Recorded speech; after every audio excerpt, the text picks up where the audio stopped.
Victor's takedown mission and Sally's shocking betrayal of Billy.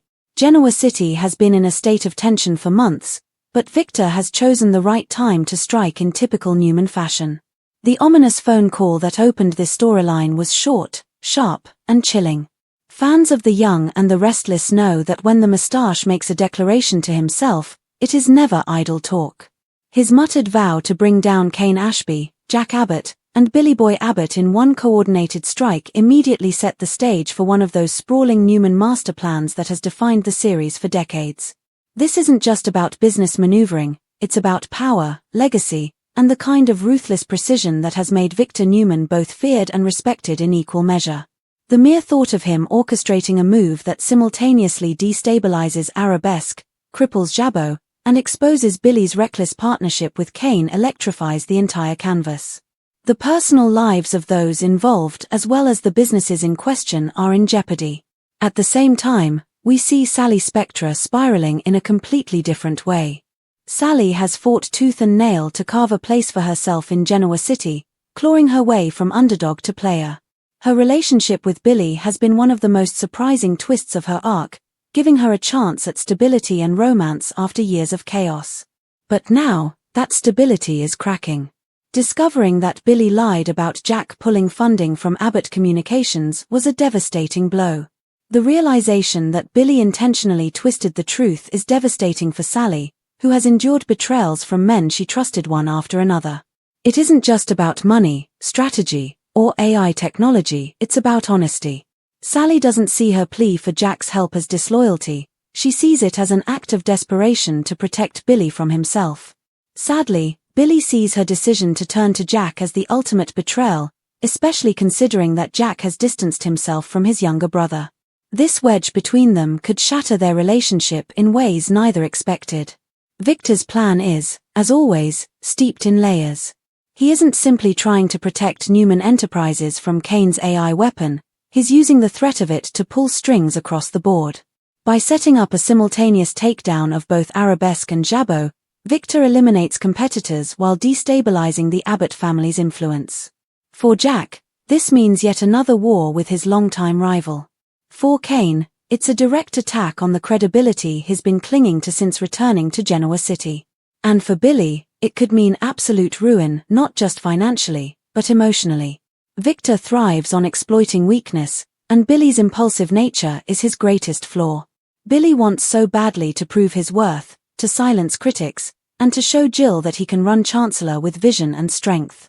But his reliance on Kane, a man who has repeatedly shown himself to be slippery and self-serving, is setting him up for failure. Kane's refusal to put their deal in writing already signals betrayal in the making, and Victor will undoubtedly pounce on that fracture to his advantage. The dramatic irony is strong. Billy thinks he can fool Victor by using Kane's AI tool, but the audience knows Victor won't be intimidated by half-baked threats. If anything, Victor will allow Billy just enough rope to hang himself.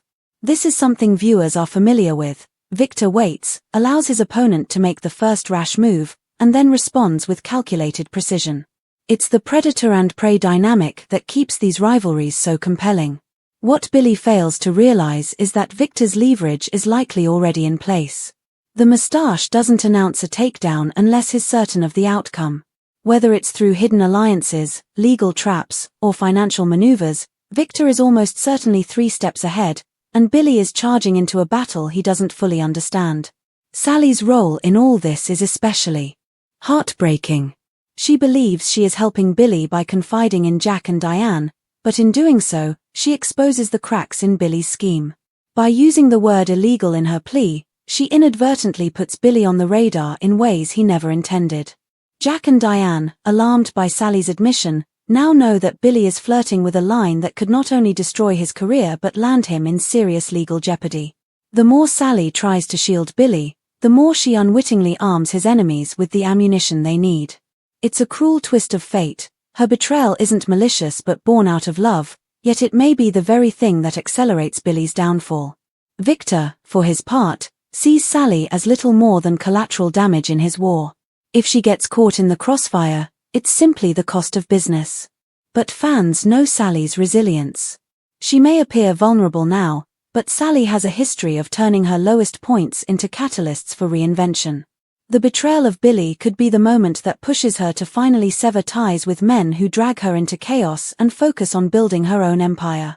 Or, conversely, it could mark the beginning of a dark spiral where she doubles down on protecting Billy at all costs, even if it destroys her. Billy's obsession with Chancellor is the other critical thread here. He isn't just trying to build a company, he's trying to validate himself to Jill. Their complicated mother-son dynamic has always fueled Billy's choices, and this time is no different.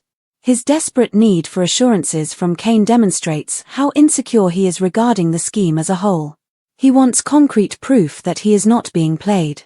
Kane's slippery evasions highlight the danger Billy is in. He is a man trusting a partner who has no intention of honoring his word.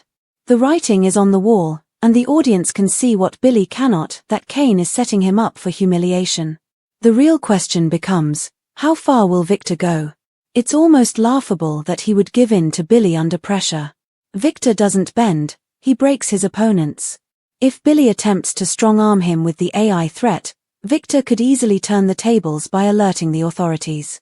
The fallout from that could be catastrophic. Not only would Billy lose credibility, but he could face legal consequences that strip him of any chance at running Chancellor or salvaging his relationship with Sally. And yet, true to his character, Billy presses forward, driven by emotion rather than logic. He wants so badly to be the man who finally outmaneuvers Victor Newman, but history has shown that even Jack, with decades of experience, rarely succeeds in that endeavor. Billy is charging headfirst into a battle he cannot win, and Victor knows it.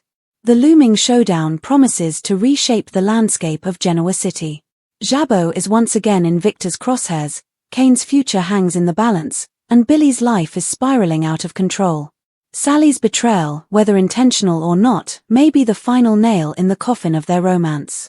And through it all, Victor sits at the center, calm, composed, and ruthlessly strategic, orchestrating moves that could leave his rivals in ruins. Victor Newman's schemes are never simple, and this one feels especially dangerous because of its scope. Rarely does Victor announce, even privately, that he plans to take down 3 adversaries in one sweeping strike. The fact that he uttered Kane, Jack, and Billy's names simultaneously reveals a grand plan that the audience is aware has likely been in the works for weeks, if not months. Victor has always been a master of patience. He studies his opponents, lets them dig their own holes, and then strikes at the exact moment when their vulnerability is at its peak. In this case, Billy's desperation, Kane's slipperiness, and Jack's perpetual protectiveness are all weaknesses Victor can weaponize. He thrives on exploiting emotional blind spots, and this trio is nothing if not emotionally driven. Victor sees Kane as an opportunist who stumbled his way to power without really earning it. Kane has dangled the artificial intelligence tool like bait, using it to manipulate Billy and leverage influence in Genoa City. Kane, on the other hand, is unaware that Victor views an inexperienced player wielding such a lethal weapon as nothing more than a pawn. If Victor can neutralize Kane either by exposing him as a fraud or by acquiring the AI tool for himself, then Kane's brief resurgence in relevance will come crashing down.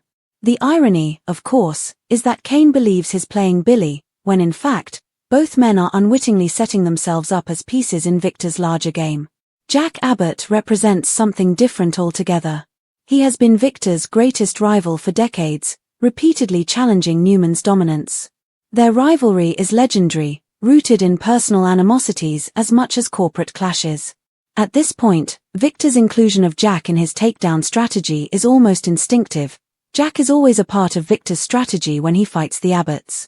But this time, the stakes are more complicated because of Jack's fractured relationship with Billy. Jack has chosen to distance himself from his brother's reckless behavior, and while that may protect Jabot in the short term, it also makes Billy an easier target for Victor. Without Jack's support, Billy is exposed, isolated, and vulnerable exactly the way Victor likes his opponents. And then, there is Billy himself. Victor has always seen Billy as impulsive, immature, and prone to self-destruction. The Billy Boy nickname is more than just a mocking jab, it's Victor's way of reminding him and everyone else that he doesn't see Billy as a serious player. Victor dismisses Billy's schemes because history has shown him to be sloppy, emotional, and reckless. This latest plan, hinging on the use of Kane's AI tool as a bargaining chip, only reinforces Victor's low opinion.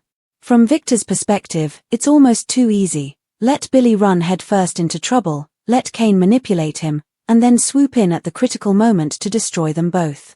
Sally's involvement adds a tragic layer to this unfolding drama. Her relationship with Billy has been complicated from the beginning. On one hand, she has genuinely grown to care for him, finding in him a kindred spirit who understands what it means to be underestimated. On the other hand, Billy's chaos constantly threatens to pull her back into the very cycles of instability she has been fighting to escape. Learning that Billy lied about Jack pulling funding was a pivotal moment. For Sally, trust is everything because she has so little of it left to give. She has been burned by manipulations, abandoned by supposed allies, and mocked for her ambitions. Billy's lie was more than just a tactical misstep, it was a betrayal of her fragile hope that this relationship could be different. Her decision to confide in Jack wasn't about loyalty or betrayal in her mind, it was about survival. She saw Billy spiraling, saw the legal and moral lines he was preparing to cross, and reached out to the one person she believed could pull him back from the edge. But instead of rescuing Billy, she may have doomed him. Jack's refusal to get involved left Sally alone and desperate, and in the process, she revealed information that could ripple far beyond her control. Her use of the word illegal was especially significant. In Genoa City, where whispers spread like wildfire, one ill-chosen word can mean the difference between a private feud and a public scandal. If Victor gets wind of Billy's flirtation with illegality, he will not hesitate to weaponize it.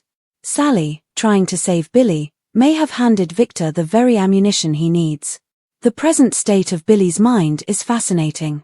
He is caught in a web of contradictions. He wants to prove himself to Jill, to establish himself as a legitimate leader, but he is doing so by partnering with Kane, a man whose word is worthless.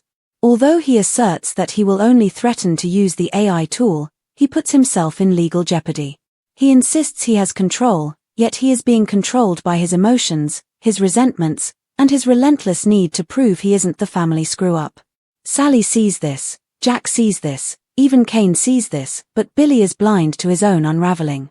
This blindness makes him both dangerous and tragically sympathetic. Viewers want him to succeed, but they know he's barreling toward disaster. The looming showdown between Victor and Billy also raises critical questions about legacy. For Victor, this is about securing Newman dominance for the next generation. He wants to leave no doubt that Newman Enterprises will remain untouchable. For Billy, it's about rewriting his story, stepping out of the shadow of his family's doubts and failures. For Sally, it's about survival, protecting her heart, her future, and perhaps carving out a place in a world that constantly tries to shove her aside. For Kane, it's about relevance, about clawing his way back into the power circles of Genoa City. Each of these characters is fighting not just for business, but for identity. And when those battles collide, the fallout is bound to be explosive. If Victor succeeds, the landscape of Genoa City could shift dramatically. Jabot might be destabilized, Arabesque could be exposed as hollow, and Billy's dreams of running Chancellor could evaporate. Sally would be left picking up the pieces, forced to decide whether to stay loyal to a man who betrayed her or cut ties to protect herself. Kane could run away with what little he has, or he could go all out and use his instincts for survival to reinvent himself once more. Jack, meanwhile, would be left with the bitter knowledge that he stood aside while his brother fell, raising questions about whether his tough love was truly the right approach. But if Victor underestimates any of them, even Billy, there could be unexpected twists. Billy has pulled off shocking victories before, often by sheer stubbornness or luck. Sally, underestimated by everyone, has a knack for survival that borders on miraculous. And even Kane, for all his flaws, has proven slippery enough to escape disaster more than once. The beauty of this storyline is that while Victor appears to be holding all the cards, the unpredictability of his opponents means nothing is guaranteed.